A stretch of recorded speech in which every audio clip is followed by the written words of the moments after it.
Welcome back to 100 Days of 6-Minute Stories. My name is Andrea. We are on day 12. So a little known fact about me is that instead of graduating in 2013 in undergraduate school, I was originally part of the 2012 cohort. But during the time that I was meant to be walking across the stage, I was actually in a psychiatric hospital. So backing up a little bit, I've always struggled with depression. It's hereditary in my family, and I dealt with it from an early age. And later in college, I learned that I have inattentive ADD. So put the two things together when you are a bit of an academic and career-driven perfectionist, creates a huge bubble of pressure. So on top of that, I was still in track and field, orchestra, president of the African Student Association. I was pledging for music sorority, clubs upon clubs, and I had switched my minor from bio-pre-med to occupational therapy. So I was taking extra classes in order to be eligible for a master's program.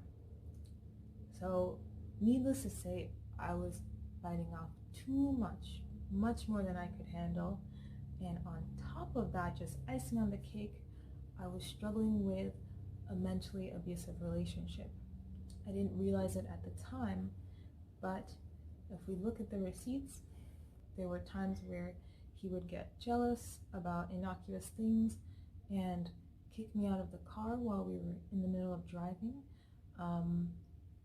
We'd go on vacation and he'd pretend to give me jewelry, and it would be a dog collar. The list goes on.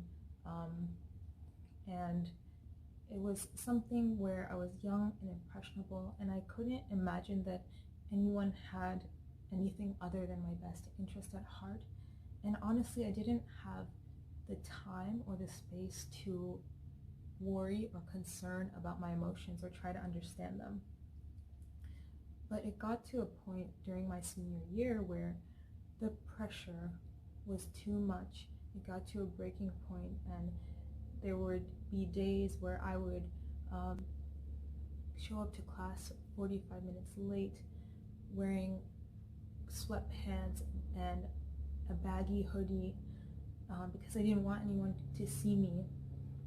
And I would wait to walk through campus only when I knew that no one was there, no one could see me. It wasn't a sustainable way to live. And during finals week was sort of that peak where I didn't feel safe. I didn't feel comfortable with where my mind was going. And I took myself to the hospital. Now, where I went to school was Ithaca College, and on the other hill is Cornell. And that is just a breeding ground for competition and pressure. So that finals week, when I showed up, they were overrun with students. They were packed. There were many students who were having breakdowns, overdoses on Adderall, things like that.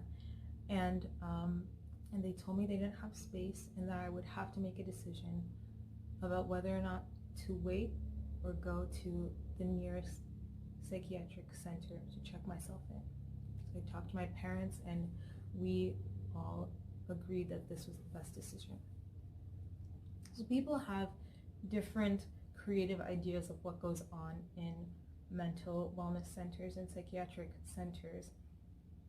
And in fact, it is just everyday, normal people trying to understand and cope with feelings that they have not processed, with learning differences, with the way that their mind is processing information and emotions. It was a place where we did work. You work really hard in psychiatric centers, and that is what I did. Every day I had to look at myself without anyone else around me to figure out what it was that caused me to feel these feelings of shame, of not feeling good enough.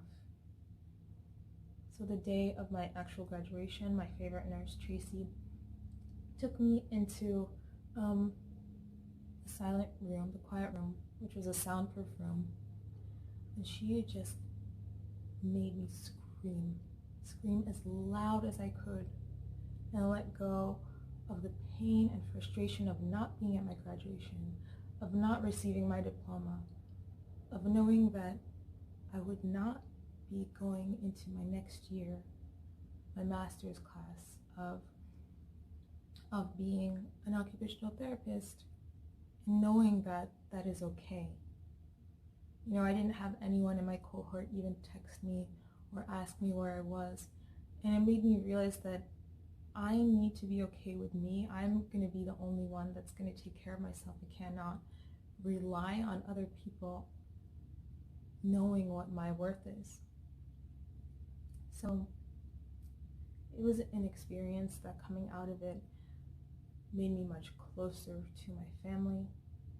It made me closer to me.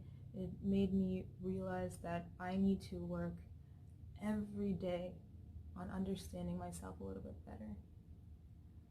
So during this time where you're stuck at home in your own thoughts, maybe you're alone in your apartment and you need to be surrounded by people, just make a list. Make a list of things that make you who you are, that you know confidently make up your self-worth.